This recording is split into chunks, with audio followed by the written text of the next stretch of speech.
नागपुरात मुख्यमंत्री देवेंद्र फडणवीस यांनी राष्ट्रवादीच्या खासदारांच्या पंतप्रधान नरेंद्र मोदी यांच्या भेटीवर भाष्य केले। पंतप्रधान हे कोणत्याही एका पक्षाचे नसून देशाचे असल्याने त्यांची भेट घेण्यात काहीही गैर नसल्याचे फडणवीस म्हणाले।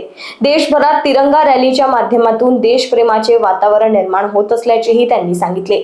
गडचिरोलीतील विद्यार्थ्याच्या सर्पदंशाने मृत्यूची प्राथमिक माहिती मिळाली असून अधिक माहिती मागवण्यात आल्याचे त्यांनी स्पष्ट केले।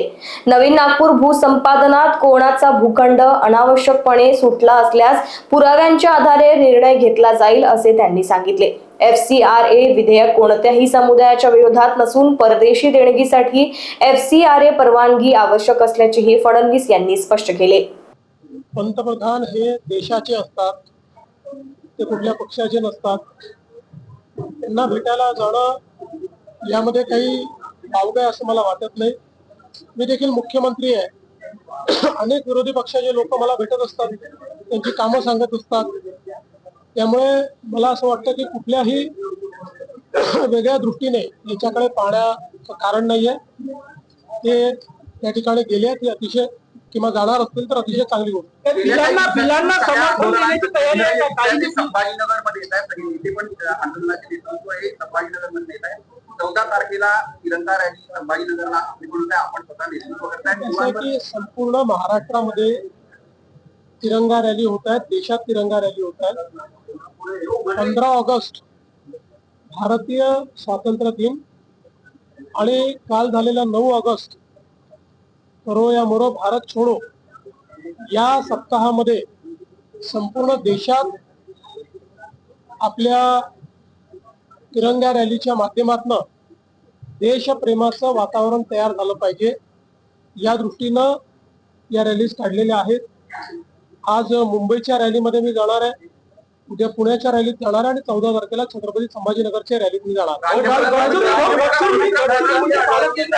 3 विद्यार्थ्यांचा खासगी आश्रमशाळेत मृत्यू झालेला आहे, चौकशी केली जाईल का? गंभीर प्रकरण सर्पदंशाने मृत्यू झालेला आहे अशी बातमी मलाही मिळालेली आहे। या संदर्भात अधिकची माहिती मी मागितली।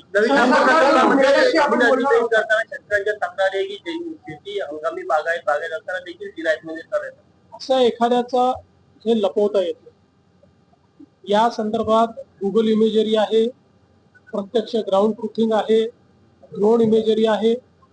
कोणाचं सुटलं असेल तर ते इन्क्लूड होईल। कोणी जर त्या ठिकाणी अनावश्यक क्लेम करत असेल तर मात्र त्या संदर्भात भरपूर पुरावे असल्यामुळे त्या पुराव्यांच्या आधारावर निर्णय घेतला जातो।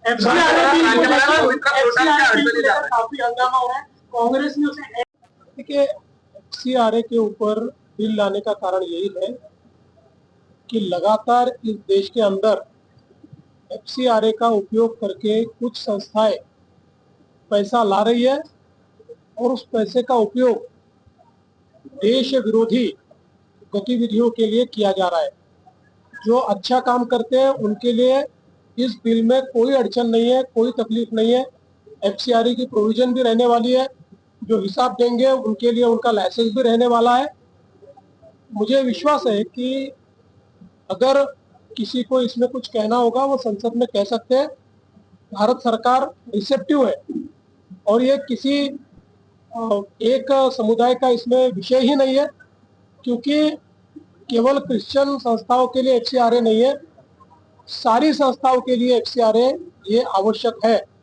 और सारी संस्थाएं किसी भी समाज की हो, जो संस्थाएं जिनको फॉरेन से डोनेशन मिलता है उनको FCRA ये आवश्यक है।